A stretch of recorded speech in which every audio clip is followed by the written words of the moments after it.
আচ্ছা, আমি যেভাবে পড়াবো সেটা আগে তোমাদেরকে বলি। প্রথমে হচ্ছে একটু প্রত্যেকটা গল্প কবিতা যাই হোক সেটার আগে একটু প্রেক্ষাপট বর্ণনা করব, যদি থেকে থাকে কোনো প্রেক্ষাপট।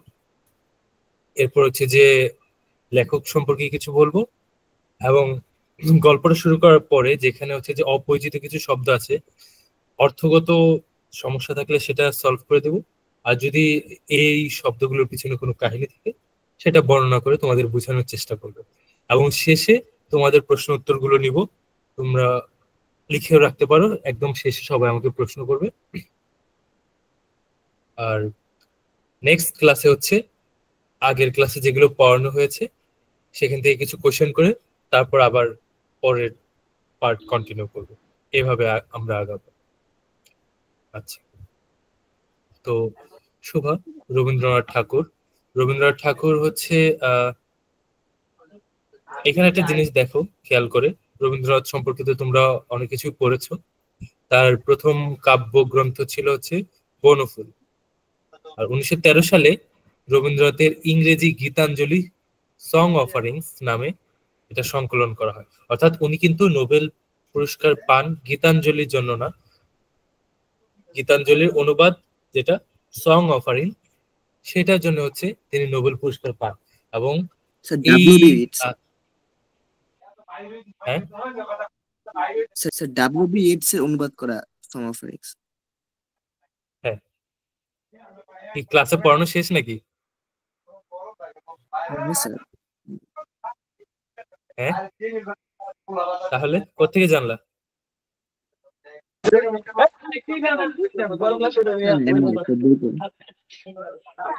Good, very good.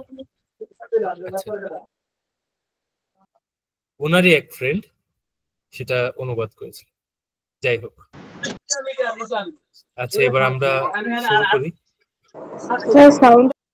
আচ্ছা, শুরু করি।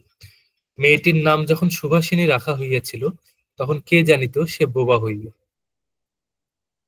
আচ্ছা, তোমাদের হয়তো একটু বুঝতে অসুবিধা হতে পারে, শুনতে শ্রুতি কটু লাগতে পারে, কারণ হচ্ছে যেহেতু এটা সাধু ভাষায় লেখা।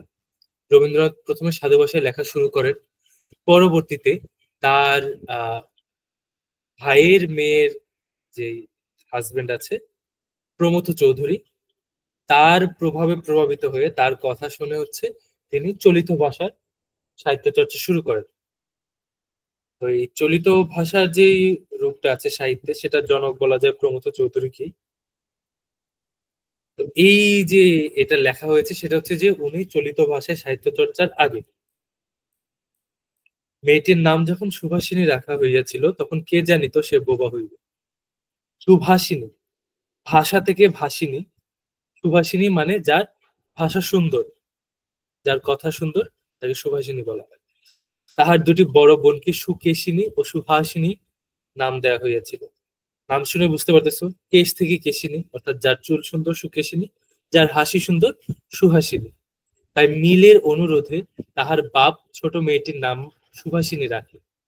অর্থাৎ প্রথমে তাদের নাম ওরকম রেখেছিল, কারণ প্রথমে যখন দেখলো যে এক মেয়ের চুলগুলো সুন্দর সুকেশিনী রাখলো, হাসি সুন্দর সুহাসিনী রাখলো, কিন্তু আরেকজনের ভাষা না শুনেই শুধুমাত্র এর আগের দুইজনের নামের সাথে মিল রাখার জন্য ছোট মেয়ের নাম দিয়ে দিল সুভাষিনী। এখন সকলে তাকে সংক্ষেপে শুভা বলে। দস্তুর মতো অনুসন্ধান ও অর্থ ব্যয়ে বড় দুটি মেয়ের বিবাহ হইয়া গেছে।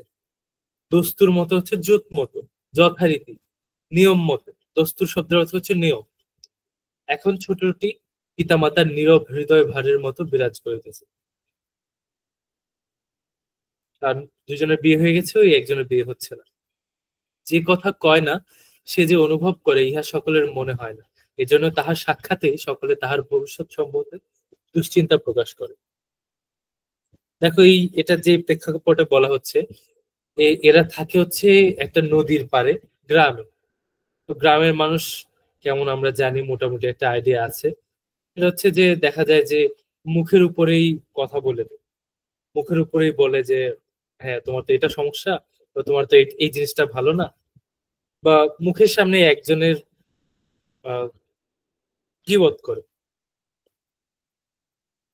তো এইখানে যেটা ঘটছে যে এ তো বোবা, সেক্ষেত্রে এক্ষেত্রে দেখা গেল যে এর ক্ষেত্রে এই বিষয়টা আরো বেশি প্রবল, যে ওর সামনে সবাই ওর ভবিষ্যৎ সম্পর্কে দুশ্চিন্তা প্রকাশ করতেছে, যে ও ও কি চিন্তা করবে না করবে সেটার কথা না ভেবে সে যে বিধাতার অভিশাপ স্বরূপে তাহার পিতৃগৃহে আসিয়া জন্মগ্রহণ করিয়াছে, এ কথা সে শিশুকাল হইতে বুঝিয়া লইয়াছিল।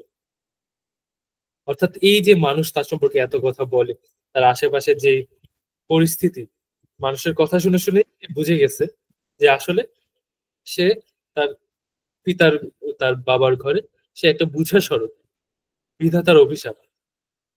তার ফল হইয়াছিল, ফল এই হইয়াছিল, সাধারণের দৃষ্টিপথ হইতে সে আপনাকে গোপন করিয়া রাখিতে সর্বদাই চেষ্টা করিত। মনে করিত আমাকে সবাই ভুলিলে বাঁচে, কিন্তু বেদনা কি কেহ কখনো ভোলে? পিতামাতার মনে সে সর্বদাই জাগরুক ছিল। অর্থাৎ তাকে নিয়ে যারা কনসার্ন, তাকে নিয়ে যারা সর্বদা চিন্তা করে, সে চেষ্টা করতো তাদের সামনে থেকে একটু আড়ালে আড়ালে থাকার, যাতে করে তারা তাকে একটু ভুলে থাকতে পারে। কিন্তু বাবা মা তো সবসময় ছেলে মেয়ের কথা তাদের মাথাতে থাকেই। তাকে এই ক্ষেত্রে একটা জিনিস আমাদের সবসময় খেয়াল রাখা উচিত, আমরা যখন বারবার একজনকে ক্রিটিসাইজ করব, একজনের সমালোচনা করব, একটা শিশু যখন ছোটবেলা থেকে এই সমালোচনা শুনতে শুনতে বড় হয়, সে নিজেকে অনেকটা গুটিয়ে ফেলে। হ্যাঁ, আমরা জানি যে মানুষের বিভিন্ন ধরনের ভাগ আছে, এক্সট্রোভার্ট, ইন্ট্রোভার্ট, এই দুইটার মাঝখানে হচ্ছে অ্যাম্বিভার্ট। এক্সট্রোভার্ট মানে যে সবার সাথে অনেক বেশি মিশে কথাবার্তা বলে, খুব খোলামেলা মনের মানুষ। ইন্ট্রোভার্ট হচ্ছে যারা নিজেদেরকে গুটিয়ে রাখে, কথাবার্তা খুব কম বলে, মানুষের সাথে খুব একটা মিশতে চায় না, আড্ডাতেও যায় না। অ্যাম্বিভার্ট হচ্ছে যারা ধরো যে যাদের সাথে তুমি কথা বললে তারা কথা বলবে, কিন্তু তুমি কথা না বললে তারা কথা বলবে না, এই ধরনের আর কি। ঠিক আছে? তো এমন হতে পারে যে একটা শিশু হয়তো ছোটবেলা থেকে এক্সট্রোভার্ট হয়ে বড় হলো, কিন্তু এই যে সমালোচনা সে সবসময় শুনে আসতেছে, এর কারণে হয়তো সে একসময় অ্যাম্বিভার্ট হয়ে গেল, অথবা নিজেকে গুটিয়ে ফেললো, ইন্ট্রোভার্ট হয়ে গেল। ঠিক আছে? মুখ চোরা স্বভাবের হয়ে গেল। তো এই ছোটবেলা থেকে কি ধরনের আচরণ তার সাথে করা হচ্ছে, সেটা কিন্তু তাদের উপরে অনেক বড় একটা প্রভাব ফেলে। এই একই কারণেই, এই একই থিওরির কারণে হচ্ছে যে এই সুভা কি করলো, নিজেকে সবসময় গোপন করে রাখার চেষ্টা করতো, বাকিদের থেকে একটু আলাদা করে রাখার চেষ্টা করতো। বিশেষত তাহার মা তাহাকে নিজে একটা ত্রুটি স্বরূপ দেখিতেন, কেননা মাতা পুত্র অপেক্ষা কন্যাকে নিজের অংশরূপে দেখেন। কন্যার কোনো অসম্পূর্ণতা দেখিলে সেটা যেন বিশেষ রূপে নিজের লজ্জার কারণ বলিয়া মনে করেন। বাবা সবসময় ঘরের বাইরে থাকে, বাইরে কাজে ব্যস্ত থাকে, তো ঘরের যা দেখভাল করার সেটা মাকেই দেখতে হয়, ঘরের দায়িত্ব মায়ের। তো ছেলে যারা আছে, ছেলেরাও সাধারণত দেখা যায় যে বাইরে কাজের জন্য চলে যায়, বা বাইরে টই টই করে ঘুরে বেড়ায়। শুধুমাত্র মেয়েরাই থাকে ঘরের ভিতর।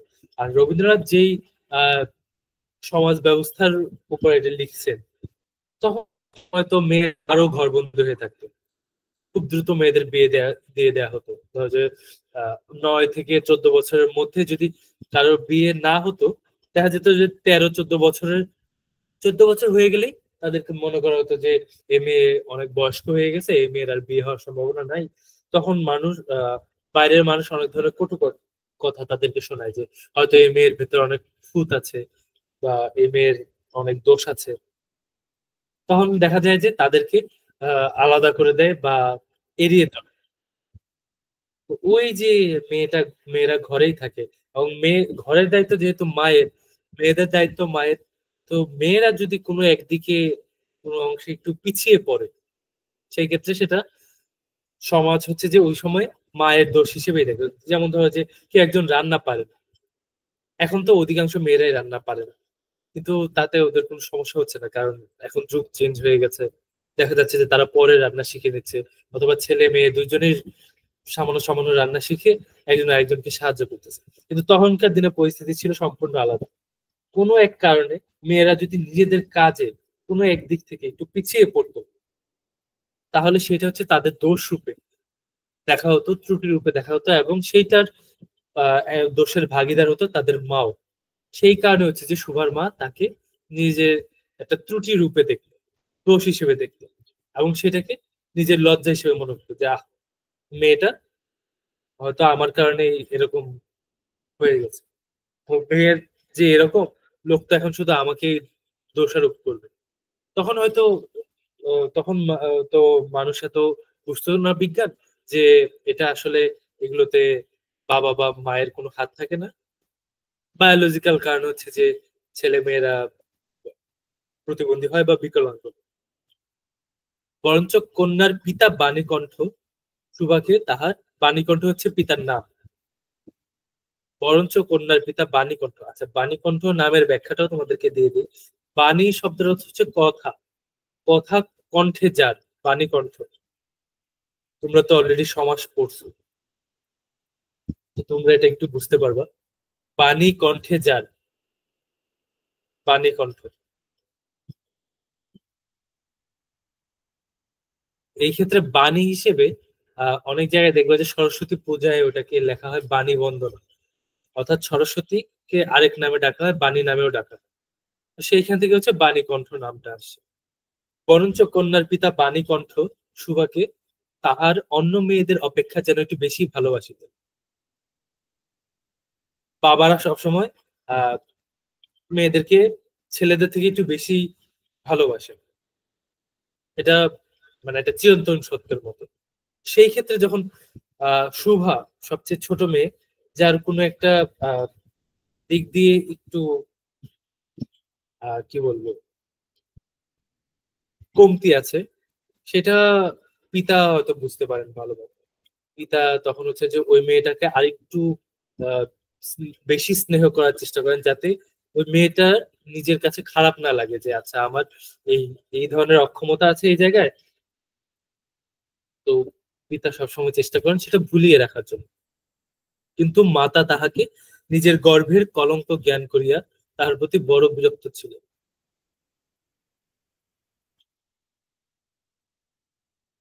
শুভার কথা ছিল, শুভার কথা ছিল না, কিন্তু তাহার সুদীর্ঘ পল্লব বিশিষ্ট বড় বড় দুটি কালো চোখ ছিল।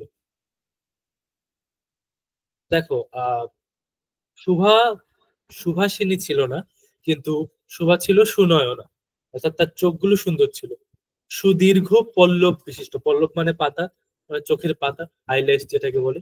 সুদীর্ঘ পল্লব বিশিষ্ট মানে টানা টানা চোখ ছিল, বড় বড় দুটি কালো চোখ ছিল, এবং তাহার ওষ্ঠাধর, ওষ্ঠাধরকে যদি আমি সন্ধি বিচ্ছেদ করি বা ভাঙাই, ওষ্ঠ ও অধর, ঠোঁটের উপরিভাগকে, ঠোঁটের উপরের পাটটাকে বলা হয় ওষ্ঠ, আর ঠোঁটের নিচের পাটটাকে বলা হয় অধর। ওষ্ঠাধর ভাবের আভাস মাত্রে কচি কিশলয়ের মতো কাঁপিয়া উঠিত। কিশলয় মানে হচ্ছে গাছের নতুন পাতা, বাতাসে, হালকা বাতাসে যেমন ওই কিশলয় নড়ে ওঠে, ঠিক তেমনি যে ভাবের আভাস মাত্র, অর্থাৎ তার ভিতরে যেই ধরনের ভাবই জাগুক না কেন, আনন্দ, দুঃখ, বেদনা, ভয়, রাগ, ওটা তার ঠোঁটের কাঁপুনিতে বোঝা যেত। আমাদের ভেতরে অনেকে এরকম আছে যে রাগ আসলে সে তার ঠোঁট অনেক বেশি কাঁপতে থাকে, সে নিজেকে কন্ট্রোল করতে পারে না, অথবা খুব বেশি নার্ভাস হয়ে গেছে, তখন হচ্ছে তার ঠোঁট কাঁপছে বা ঠোঁট কামড়াচ্ছে সে। ঠিক আছে, এই কথাটা বলছে। তো এইখানে দেখো, রবীন্দ্রনাথ যেটা বোঝানোর চেষ্টা করছে যে লেখক যদি পারিপার্শ্বিক অবস্থাটা তুলে ধরতে পারে, এবং যে চরিত্রের কথাটা, একটা লেখক সবসময় চেষ্টা করে যে একটা গল্পে ঢোকার আগে এখানে যত চরিত্র আছে সেই চরিত্র কেমন সেটাকে চিত্রিত করা। আমরা হয়তো টিভিতে ভিডিও দেখি, নাটকের ভিডিও দেখি, অনেক ভিডিও দেখলে আমরা যেরকম একটা আন্দাজ করতে পারি, আচ্ছা এই লোকটা এমন, এই এইখানে এর আহ যে চরিত্র সেটা এরকম এই পর্যায়ে যাবে। অথবা ওই মানে স্টার জলসা বা স্টার প্লাসের যে ভিলেন গুলো আছে, ওরা কি করে, ওরা চোখ দিয়ে একটা বাঁকা চাহনি দেয়, ঠোঁটটা একটু বাঁকা করে, ওটা দেখলেই বোঝা যায় যে আছে যে এ তো ভিলেন, এ তো ব্রিটিশ, এ তো শয়তান।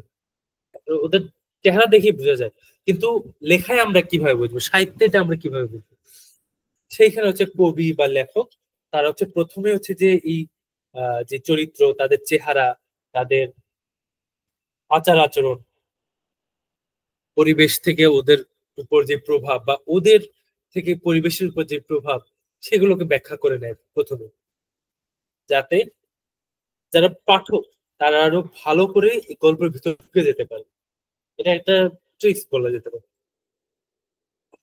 কথায় আমরা যে ভাব প্রকাশ করি সেটা আমাদিগকে অনেকটা নিজের চেষ্টায় গড়িয়া লইতে হয়, কতকটা তর্জমা করার মতো।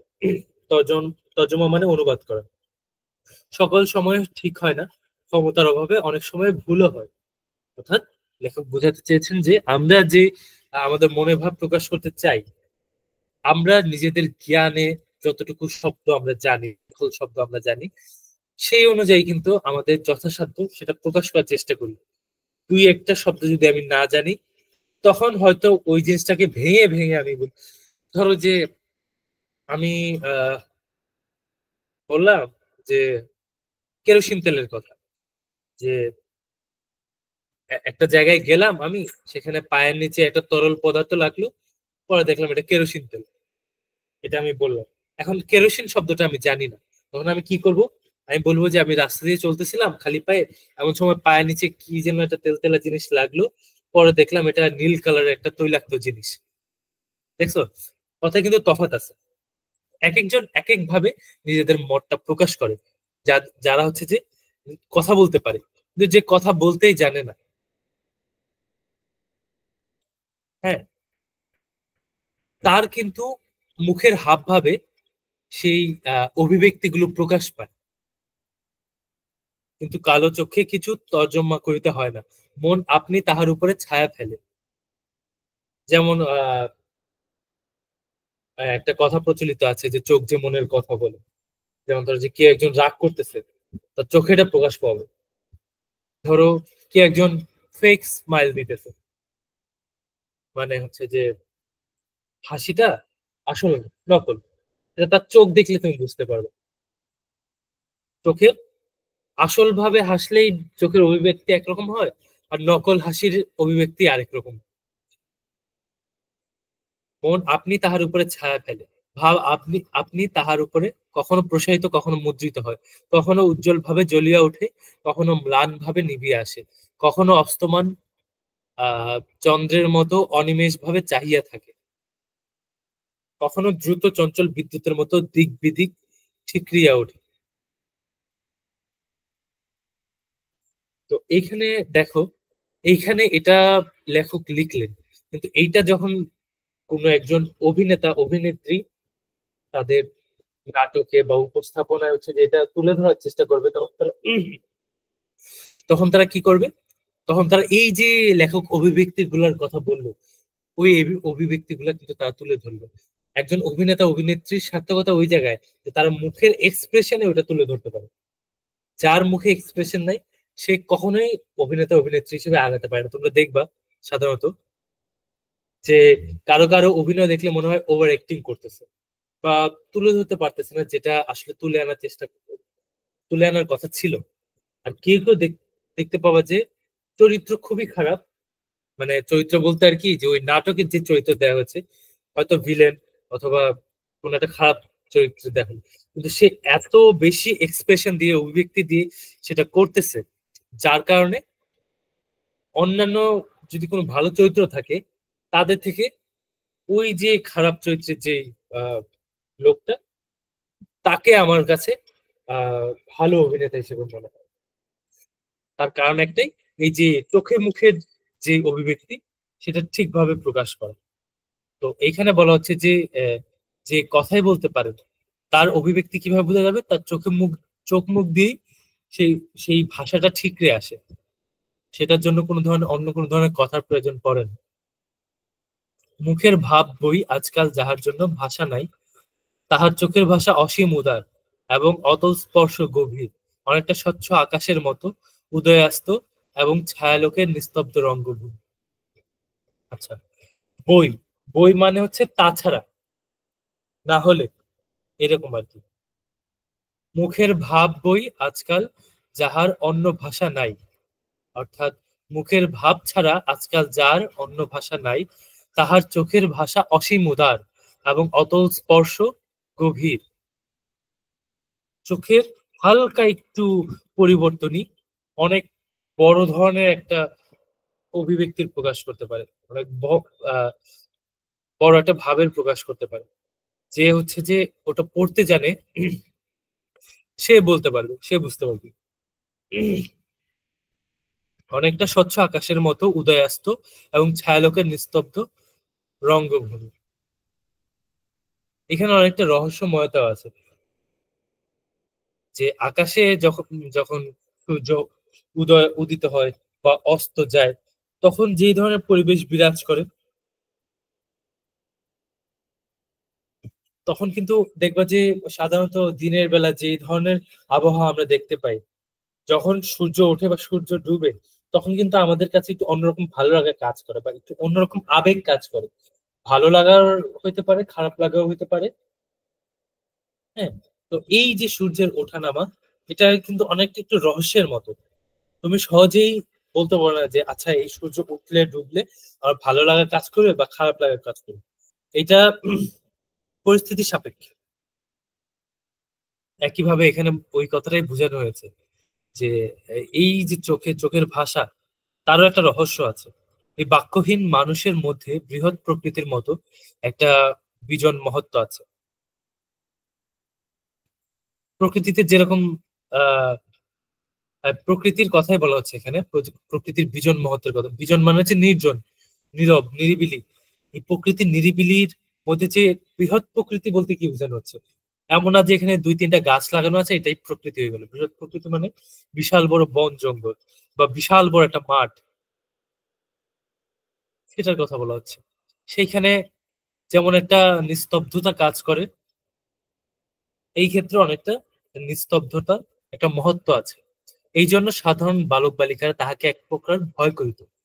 যেখানে ধরো রহস্য থাকে, অনেকে রহস্য পছন্দ করে না, ভয় করে, সবাই অ্যাডভেঞ্চারটা নিতে পারে না। এটা বলছে যে এই জন্য সাধারণ বালক বালিকারা, আর বালক বালিকারা তো রহস্যের জিনিস আরো ভয় করবে, কারণ তারা সেই সম্পর্কে জানে না। যারা জানে না তারাই ভয় করে। এই জন্য সাধারণ বালক বালিকারা তাহাকে এক প্রকার ভয় করিত, তাহার সহিত খেলা করিত না।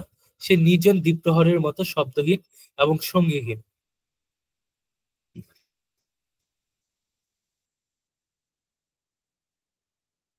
গ্রামের নাম চণ্ডীপুর। নদীটি বাংলাদেশের একটি ছোট নদী। আমাদের দেশের কথাই বলা হচ্ছে। নদীটি বাংলাদেশের একটি ছোট নদী। গৃহস্থ ঘরের মেয়েটির মতো বহুদূর পর্যন্ত তার প্রসার নহে। অর্থাৎ গৃহস্থ ঘরের মেয়ে, সে কিন্তু ঘরের দুই তিনটা আহ, ঘরের আশেপাশে যেই প্রতিবেশী আছে, এই দুই তিনটা ঘর ছাড়া আর কোনো কিছুই তারা জানে না, চেনে না। ঠিক একই রকম এইখানে যে ছোট নদীটার কথা বলা হচ্ছে, এই ছোট নদীটার পরিসর কিন্তু অত বেশি না। বড় নদী যেমন এক গ্রাম ছেড়ে আরেক গ্রাম, এক শহর ছেড়ে আরেক শহরের মাঝখান দিয়ে একদম সমুদ্র চলে যায়। ছোট ছোট নদীগুলোর ঠিকানা কিন্তু খুবই সীমিত। সে এক নদী থেকে হয়তো উৎপন্ন হলো শাখা নদী হিসেবে, উপনদী হিসেবে আরেক নদীতে গিয়ে মিশে যায়, এরকম আর কি। নিরলসা তন্বী নদীটি আপন কুল রক্ষা করিয়া কাজ করিয়া যায়। নিরলসা মানে নিরলস ভাবে, যে অলস না। তন্বী, তনু শব্দ থেকে আসছে তন্বী। তনু শব্দের অর্থ শরীর। তন্বী মানে যার আহ শরীর দেখতে সুন্দর। তন্বী নদীটি আপন কুল রক্ষা করিয়া কাজ করিয়া যায়। দুই ধারের গ্রামের সকলেরই সঙ্গে তাহার যেন একটা না একটা সম্পর্ক আছে। অর্থাৎ সে যে যাচ্ছে, তার চলাচলের পারপাস উদ্দেশ্য সার্ভ করে যাচ্ছে এক একটা গ্রামে, এক একটা এলাকায়, এক একটা বাজারে, এক একটা লোকালয়ে। তো সেই ক্ষেত্রে এই নদীর সাথে কিন্তু ওই লোকালয়ের একটা সম্পর্ক হয়ে যায়, সম্পর্ক তৈরি হয়ে যায়, যে আমার কতদিনের চেনা। দুই ধারে লোকালয় এবং তরুচ্ছায়া ঘন উচ্চ তট। তট মানে হচ্ছে ওই যে চর পরে সেটাকে তট বলা হচ্ছে। নদী থেকে তটগুলো একটু উঁচুই হয়। নিম্নতল দিয়া গ্রাম লক্ষ্মী। গ্রাম লক্ষ্মী বলতে এখানে নদীকে বোঝানো হচ্ছে, গ্রাম লক্ষ্মী। অর্থাৎ লক্ষ্মী যেমন হচ্ছে যে আহ ধন, বিত্ত, বৈভব দিয়ে আহ সংসারকে ভরিয়ে তুলতে পারে, তেমনি গ্রামের যে সম্পদ আছে সেইটাকে হচ্ছে যে বাড়িয়ে তোলে একটা নদী। নদী থেকে মাছ পাওয়া যায়। নদীর আশেপাশে হচ্ছে যে যে চর পলি জমা হয়, সেখানে বিভিন্ন ধরনের ফসল উৎপাদন করা হয়। এই কারণে একে গ্রাম লক্ষ্মী বলা হচ্ছে। গ্রাম লক্ষ্মী স্রোতস্বিনী আত্মবিস্তৃত। আত্মবিস্তৃত বলা মানে হচ্ছে আত্মভোলা, বিস্তৃত মানে ভুলে গেছে আমরা। আত্মবিস্তৃত, আত্মভোলা, দ্রুত পদক্ষেপে প্রফুল্ল হৃদয়ে আপনার অসংখ্য কল্যাণ কাজ, আপনার মানে নিজে, আপনার অসংখ্য কল্যাণ কার্যে চলিয়াছে, নিজের অসংখ্য কল্যাণ কাজে এগিয়ে যাচ্ছে সে। দেখো লেখক এখানে কিন্তু সেই এনভায়রনমেন্টের একটা বর্ণনা দিয়ে দিল, পরিবেশের একটা বর্ণনা দিয়ে দিল। পানিকণ্ঠের ঘর নদীর একেবারে উপরেই, উপরে বলতে হচ্ছে যে একদম পাশেই। তাহার বাঁখারির বেড়া, বাঁখারি মানে হচ্ছে বাঁশের যে ফলিং বা ওই চাটাইয়ের মধ্যে যেরকম বাঁশের আহ, আহ, চেরা অংশটা থাকে সেটাকে বাঁখারি বলে। তাহার বাঁখারির বেড়া, আটচালা, গোয়ালঘর, ঢেঁকিশালা, খড়ের স্তূপ, তেঁতুলতলা, আম কাঁঠাল এবং কলার বাগান নৌকাবাহী মাত্রেরই দৃষ্টি আকর্ষণ করে। নৌকাবাহী মানে নৌকায় যারা চলাচল করে ওই বাড়ির আশেপাশে দিয়ে, তাদেরই দৃষ্টি আকর্ষণ করে। দেখো এখানে গ্রাম বাংলার একটা চেহারা কিন্তু আমরা দেখতে পাই। সারা বাংলাদেশেই এই জিনিসটা ছিল যে এরকম বাঁশের বেড়া থাকবে, আটচালা ঘর হোক সেটা ছনের বা দুইতলা, গোয়াল ঘর থাকবে, ঢেঁকিশালা থাকবে। এখন যদিও ঢেঁকি কমে গেছে, কিন্তু যে ক্ষুদ্র নিগোষ্ঠী বা আদিবাসী যারা আছে তাদের ঘরে ঘরে এখন ঢেঁকি আছে, কারণ ঢেঁকির সাথে ওদের সংস্কৃতির একটা সম্পর্ক আছে। সেক্ষেত্রে ঢেঁকিটা এখনো বেঁচে আছে, ঢেঁকিকে ওরা পূজাও করে। কিন্তু অন্যান্য জায়গায় দেখা যাচ্ছে যে ঢেঁকির প্রচলন এত নেই, সবাই মিলেই চাল ভাঙে ডাল ভাঙে। খড়ের স্তূপ তো থাকবেই, প্রত্যেকটা জায়গায় যারা গৃহস্থ বাড়ি আছে খড়ের স্তূপ থাকেই। প্রত্যেকটা এরকম যেই ঘরগুলো আছে অথবা জয়েন্ট ফ্যামিলি, যৌথ পরিবারগুলো, তাদের যেই একটা ক্লাস্টার আছে, একসাথে 4-5টা পরিবার ভাইয়েরা একসাথে থাকে, সেখানে দেখা যাবে যে তেঁতুল গাছ, আম কাঁঠাল এগুলো থাকবেই বাড়ির সামনের দিকে। একটা হচ্ছে ভেতরে যে উঠান, ভেতরে যে অংশটা সেটাকে উঠান বলে, বাইরের যেই আউটার কোর্টিয়ার্ড যেটা, সেটাকে দখল বলে বা বন্ধ বলে অনেক জায়গায়। সেই জায়গায় হচ্ছে এই তেঁতুল, আম কাঁঠাল এগুলা গাছ লাগানো হয়। আর বাড়ির পেছন দিকে সাধারণত অথবা জমির আইলে আইলে অথবা পুকুরের চারদিকে হচ্ছে কলার বাগান করে থাকে।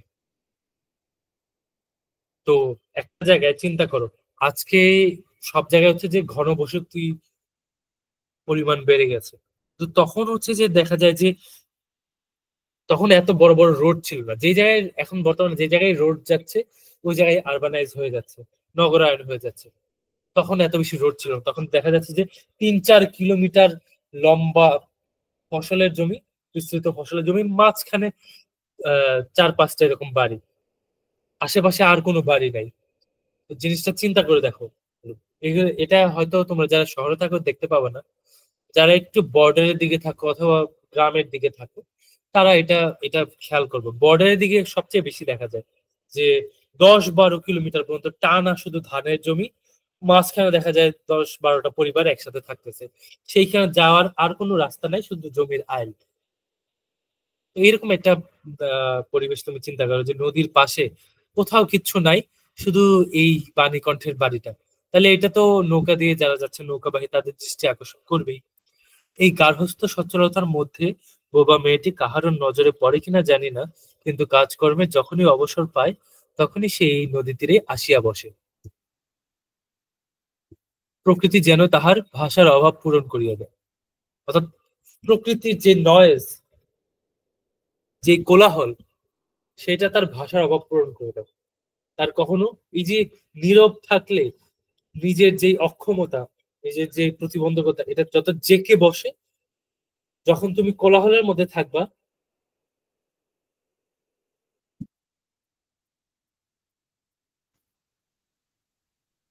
তখন কিন্তু এই জিনিসটা ওইভাবে কাজ করবে না। তখন তুমি আশেপাশে যে প্রত্যেকটা কোলাহলের, প্রত্যেকটা শব্দের উৎসকে তুমি ওইভাবে যখন গুরুত্ব দেওয়া শুরু করবা, নিজের ভেতরের কি অপূর্ণতা সেটা কিন্তু অত সামান্য সময়ের জন্য হলেও ভুলে থাকা যায়। সেই কাজটাই করে সুভা। আহ, যেন তাহার হইয়া কথা কয়, নদীর কলধ্বনি, লোকের কোলাহল, মাঝির গান, পাখির ডাক, তরুর মর্ম সমস্ত মিশিয়া চারিদিকে চলাফেরা আন্দোলন কম্পনের সহিত এক হইয়া সমুদ্রের তরঙ্গরাশির ন্যায় বালিকার চির নিস্তব্ধ হৃদয় উপকূলের নিকটে আসিয়া ভাঙিয়া ভাঙিয়া পড়ে। অর্থাৎ এই যে এই কোলাহলের প্রত্যেকটা শব্দ এই শব্দগুলা কি? সমুদ্রের তরঙ্গ রাশির মতো শুভার নীরব নিস্তব্ধ হৃদয়ে উপকূলের হৃদয় উপকূলের নিকটে আসিয়া ভাঙিয়া পড়ে। অর্থাৎ দেখবে সমুদ্রের পাশে যারা গেছো, উপকূলের পাশে, তারা দেখবে যে একের পর এক ঢেউ আসতেছে, ঢেউয়েরও আলাদা একটা শব্দ থাকে। তো এই শব্দটাই আসলে মানে এটা একটা উপমা অর্থে ব্যবহার করা হচ্ছে, যে এই সবকিছু শব্দ সুভার মনে ওভাবে নাড়া দিচ্ছে। প্রকৃতির এই বিবিধ, সে বলতে না পারো সে কিন্তু শুনতে পারে, প্রকৃতির এই বিবিধ শব্দ এবং বিচিত্র গতি ইহাও বোবার ভাষা। বড় বড় এটা কেন বোবার ভাষা বললো? কারণ কি, ওরা নয়েজ করতেছে কিন্তু ওটার মধ্যে কিন্তু কথা নাই, ওই কথা কিন্তু আমরা বুঝতে পারি না। এই কারণে বলা হচ্ছে ইহাও বোবার ভাষা। বড় বড় চক্ষু পল্লব বিশিষ্ট সুভার যে ভাষা, তাহারই একটা বিশ্বব্যাপী বিস্তার। সুভার ভাষারই একটা বিশ্বব্যাপী বিস্তার। যেমন আমরা বলতে পারি যে আহ, এখন আমরা শুদ্ধ ভাষায় কথা বলতেছি, সিলেটের ভাষাটা একটু অন্যরকম, চট্টগ্রামে আরেকটু চেঞ্জ হবে, রাজশাহীতে অন্যরকম, খুলনায় আরেক রকম। তার মানে কি, প্রত্যেকটা কিন্তু বাংলা ভাষার বিস্তার। তো সেই হিসেবে বলা হচ্ছে যে এই যে প্রত্যেকটা ধ্বনি, পরিবেশের প্রকৃতির প্রত্যেকটা কোলাহল, এগুলো হচ্ছে সুভার যে ভাষা আছে সেই ভাষারই একটা বিশ্বব্যাপী বিস্তার। ঝিল্লির পূর্ণ তৃণভূমি হইতে শব্দাতীত নক্ষত্র লোক পর্যন্ত। শব্দাতীত ঝিল্লির অপূর্ণ মানে হচ্ছে যে ঝিঝি পোকার শব্দে পরিপূর্ণ। তৃণভূমি হইতে শব্দাতীত মানে শব্দের অতীত, অর্থাৎ শব্দ নেই যেখানে, শব্দাতীত নক্ষত্র লোক অর্থাৎ গ্যালাক্সি, নক্ষত্র লোক পর্যন্ত কেবল ইঙ্গিত, ভঙ্গি, সঙ্গীত, ক্রন্দন এবং দীর্ঘ নিঃশ্বাস। এবং মধ্যাহ্নে যখন মাঝিরা জেলেরা খাইতে যাইত, গৃহস্থেরা ঘুমাইতো, পাখিরা ডাকিত না, খেয়া নৌকা বন্ধ থাকিত, স্বজন জগৎ সমস্ত কাজকর্মের মাঝখানে থামিয়া গিয়া ভয়ানক বিজন মূর্তি ধারণ করিত।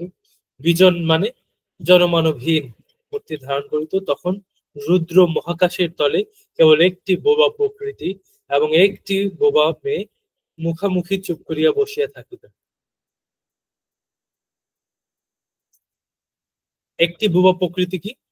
এই যে মহাকাশ, আকাশের কথা বলছি, সেটাকে আর কি মানে নদীর পাড়ের যেই এনভায়রনমেন্ট আছে সেটাকে বলা হচ্ছে যে একটি বোবা প্রকৃতি এবং একটি বোবা মেয়ের মুখোমুখি, অর্থাৎ শোভার কথা বলছে, মুখোমুখি চুপ করিয়া বসিয়া থাকিত, একজন সুবিস্তীর্ণ রৌদ্রে আর একজন ক্ষুদ্রতর ছায়া।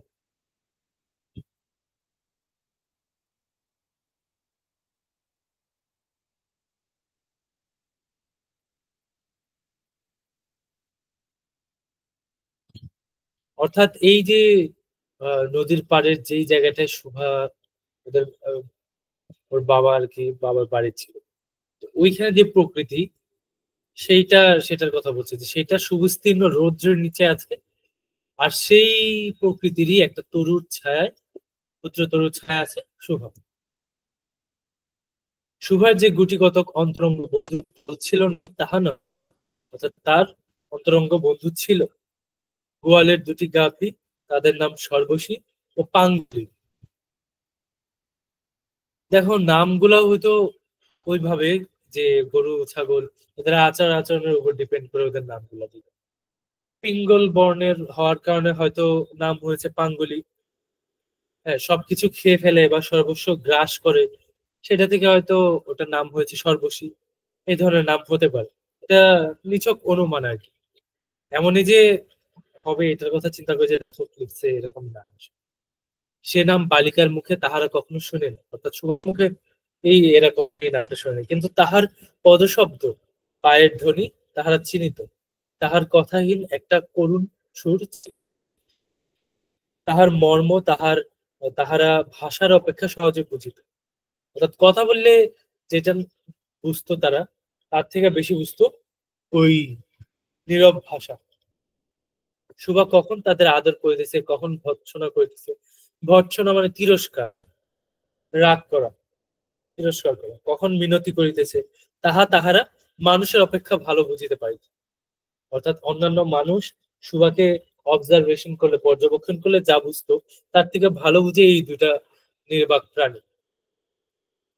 সুভা গোয়ালে ঢুকিয়া দুই বাহুর দ্বারা সর্বশীর গ্রীবা, গ্রীবা মানে হচ্ছে ঘাড়, বেষ্টন করিয়া মানে আঁকড়ে ধরে, বেষ্টন করিয়া তাহার কানের কাছে আপনার মানে নিজের গণ্ডদেশ মানে গাল ঘর্ষণ করিত, এবং পাঙ্গুলি স্নিগ্ধ দৃষ্টিতে তাহার প্রতি নিরীক্ষণ করিয়া তাহার গা চাটিত, আদর করে দিত।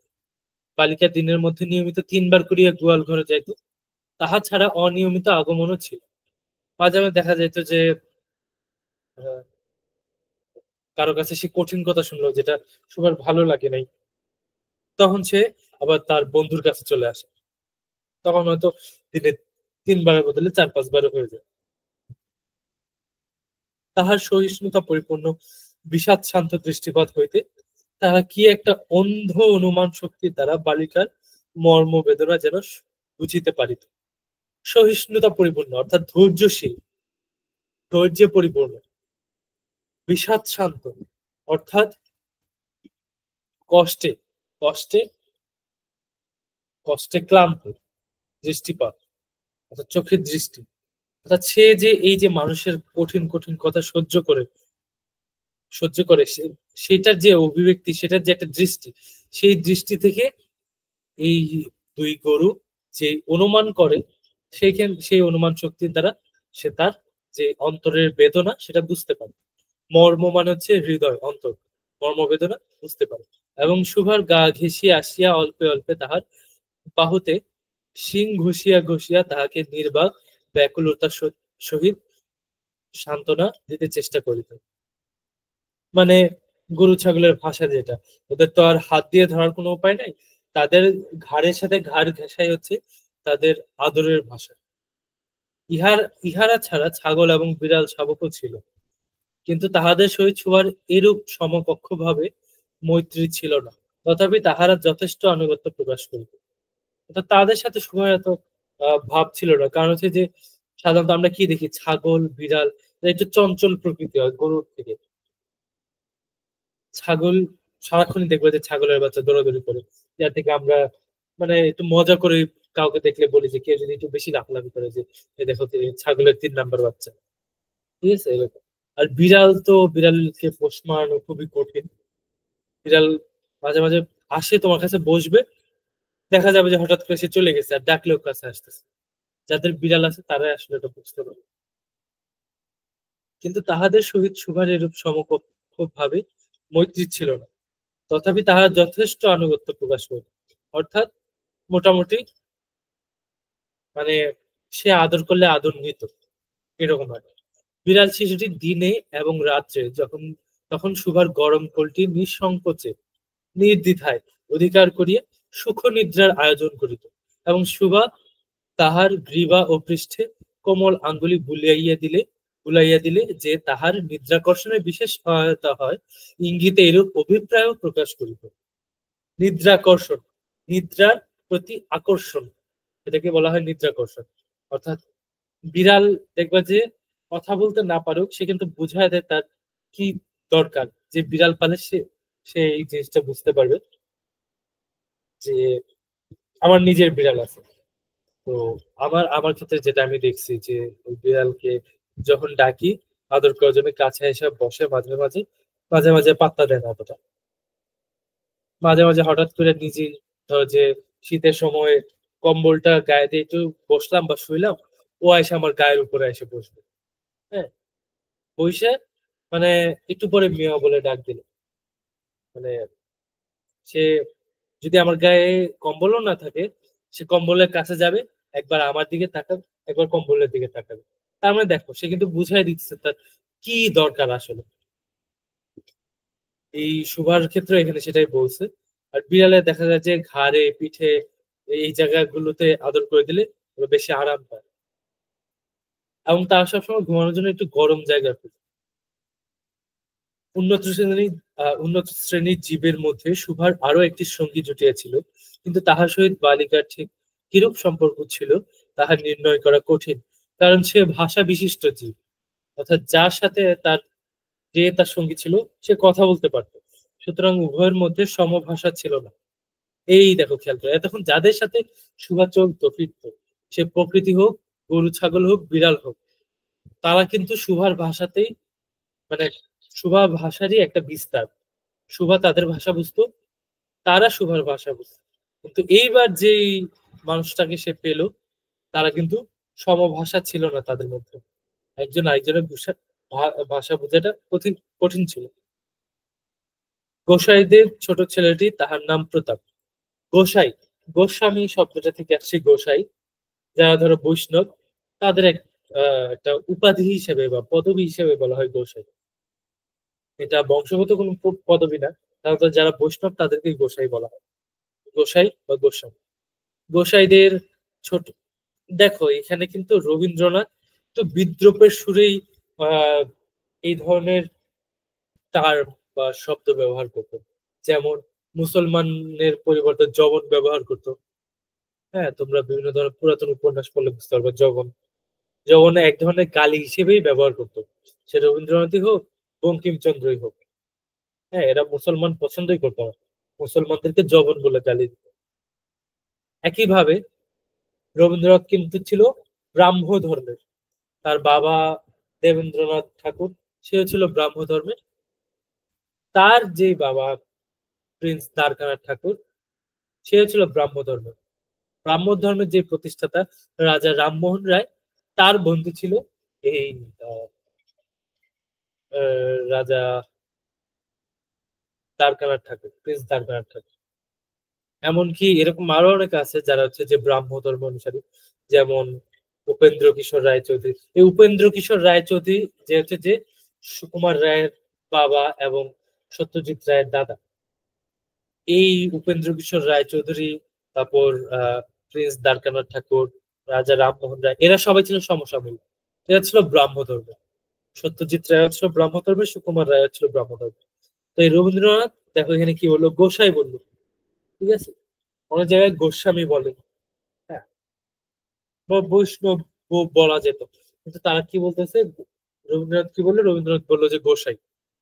এটা এক ধরনের তাচ্ছিল্যের সুরেই বললো গোসাই। গোসাইদের ছোট ছেলেটি, তাহার নাম প্রতাপ। লোকটি নিতান্ত অকর্মণ্য। সে যে কাজকর্ম করিয়া সংসারের উন্নতি করিতে যত্ন করিবে, বহু চেষ্টার পর বাপ মা সে আশা ত্যাগ করিয়াছে। অর্থাৎ ভবঘুরে, বাউন্ডুলে কাজ করে না, বেকার। অকর্মণ্য লোকের একটা সুবিধা এই যে, আত্মীয় লোকেরা তাহাদের উপর বিরক্ত হয় বটে, কিন্তু প্রায় তাহারা নিঃসম্পর্ক লোকদের প্রিয় পাত্র হয়। অর্থাৎ দেখা যায় যে কি, তাদের যে আত্মীয় স্বজনরা আছে, তারা অতটা ভালো চোখে দেখে না হয়তো। যে ধরো যে তুমি বেকার বসে আছো, কিন্তু তোমার দুঃসম্পর্কে আত্মীয়র ছেলে বা ছেলের ভাগনা বা এরকম দুঃসম্পর্কে আত্মীয় টাত্মীয় থাকতে পারে। তারা হচ্ছে যে ইঞ্জিনিয়ার হয়ে গেছে, চাকরি পেয়ে গেছে, 40-50 হাজার টাকা বেতন, সে তো তোমাকে সহ্য নাও করতে পারে। এমনকি তোমার মাও তখন তোমাকে সহ্য করবে না, তখন বলবে যে ও মুখের ছেলে এই করছে, তুই কেন করতে পারলি না। ভিতরে মমতা থাকলেও তার ভিতরে একটা ক্ষোভ কাজ করবে, যে তাকে এসে মানুষ কথা শোনা যায়, কিন্তু সে কিছু বলতে পারে না। আর তুমি যখন আহ একটা ভালো কাজ করবা, ভালো আয় রোজগার করবে, তোমার মা তখন, তোমার মা বাবা যেই হোক, মানে সারা এলাকায় সবাই বলে বেড়াবে, যেখানে যে আড্ডাতেই যাবে, ঘুরায় ফিরে, আচ্ছা ঠিক আছে, আজকে বাজার দর কেমন, এরকম এরকম। হ্যাঁ, বাজারে কে গেছিল, বাজারে তো আমার ছেলে গেছিল, আমার ছেলেটা কত ভালো, আমার ছেলেটা একই সাথে চাকরি করে, চাকরি 50 হাজার টাকা বেতন, পাশাপাশি সে বাজারে যায়, দেখো ঘুরায় ফিরে কিন্তু তোমার কথায় আসতেছে। তো এরকম হয় আর কি বিষয়টা। কিন্তু তুমি যদি কাজ না করো, তোমাকে কেউ পছন্দ করবে না। কিন্তু তোমার সাথে কোনো সম্পর্কই নাই, এরকম লোক তোমাকে অনেক পছন্দ করবে, কারণ তার নিজের একটা প্রয়োজনে তোমাকে যে কোনো টাইমে খুঁজে পাবে, কারণ তোমার নিজের কোনো কাজ নাই। হ্যাঁ, ওরা ডাকলেই তুমি চলে যাও ওদের কাজে হেল্প করার জন্য। তো এইখানে এটাই বুঝাইছে যে নিঃসম্পর্ক লোকদের প্রিয় পাত্র হয়, কারণ কোনো কাজে আবদ্ধ না থাকাতে তাহারা সরকারি সম্পত্তি হইয়া দাঁড়ায়, অর্থাৎ যে কেউ তারা ব্যবহার করে। শহরে যেমন এক আধটা গৃহ সম্পর্কহীন সরকারি বাগান থাকা আবশ্যক, তখনকার দিনে কলকাতায় এটা অনেক বেশি থাকতো আর কি।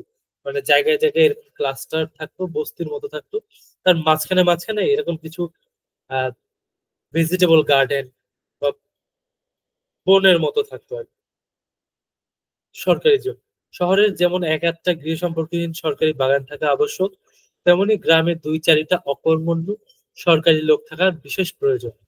কাজে কর্মে, আমোদে অবসরে যেখানে একটা লোক কম পড়ে সেখানে তাহাদিগকে হাতের কাছে পাওয়া যায়। এই পর্যন্ত বুঝতে পারছো?